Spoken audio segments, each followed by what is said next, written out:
A family records an apocalyptic event while shopping at Walmart.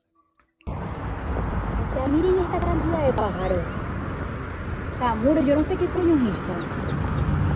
Miren todas. Miren el Walmart. Mira eso. Estamos... Ay, Dios mío, ¿será que va a pasar algo? No puedo creer. No.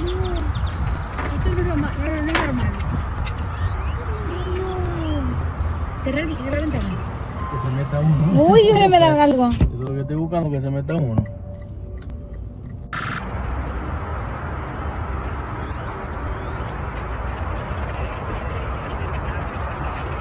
Ay, ¿qué es esto?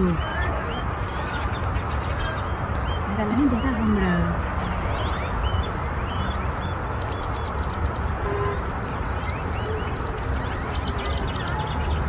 ¿Qué pasa aquí? Mira.